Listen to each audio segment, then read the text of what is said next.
आप सभी को जय मसीह की द बाइबल पोर्शन में आपका स्वागत है। हमारा आज का वचन है यहेजकेल की पुस्तक 32वां अध्याय वचन 17 से 32। फिर 12वें वर्ष के पहले महीने के 15वें दिन को यहोवा का यह वचन मेरे पास पहुंचा। हे मनुष्य के संतान, मिस्र की भीड़ के लिए हाय हाय कर और उसको प्रतापी जातियों की बेटियों समेत कब्र में गड़े हुओं के पास अधोलोक में उतार। तू किससे मनोहर है? तू उतर कर खतनाहीनों के संग पड़ा रह। वे तलवार से मरे हुओं के बीच गिरेंगे, उनके लिए तलवार ही ठहराई गई है। इसलिए मिस्र को उसकी सारी भीड़ समेत घसीट ले जाओ। सामर्थी शूरवीर उससे और उसके सहायकों से अधोलोक में बातें करेंगे। वे खतनाहीन लोग वहां तलवार से मरे पड़े हैं। अपनी सारी सभा समेत अशूर भी वहां है। उसकी कब्रें उसके चारों ओर हैं। सब के सब तलवार से मारे गए हैं। उसकी कब्रें गड्ढे के कोने में बनी हुई हैं और उसकी कब्र के चारों ओर उसकी सभा है।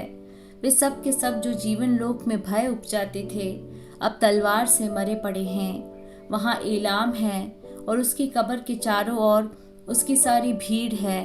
वे सब के सब तलवार से मारे गए हैं। वे खतनाहीन अधोलोक में उतर गए हैं। वे जीवन लोक में भय उपजाते थे, परंतु अब कब्र में और गड़े हुओं के संग उनके मुंह पर भी सियाही छाई हुई है। उसकी सारी भीड़ समेत उसे मारे हुओं के बीच सेज मिली। उसकी कब्रें उसी के चारों ओर हैं। वे सब के सब खतनाहीन तलवार से मारे गए।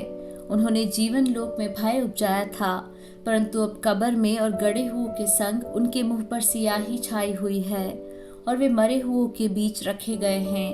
वहां सारी भीड़ समेत मेशेक और तूबल हैं। उनकी चारों ओर कब्रें हैं। वे सब के सब खतनाहीन तलवार से मारे गए, क्योंकि जीवन लोक में वे भय उपजाते थे।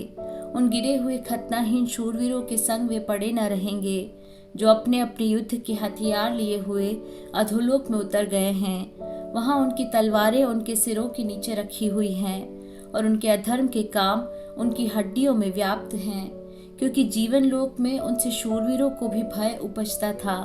इसलिए तू भी खतनाहीनों के संग अंग भंग होकर तलवार से मरे हुओं के संग पड़ा रहेगा।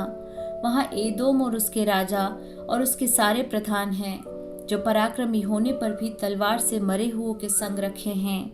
गड्ढे में गड़े हुए खतनाहीन लोगों के संग वे भी पड़े रहेंगे। वहां उत्तर दिशा के सारे प्रधान और सारे सीदोनी भी हैं, जो मरे हुओं के संग उतर गए।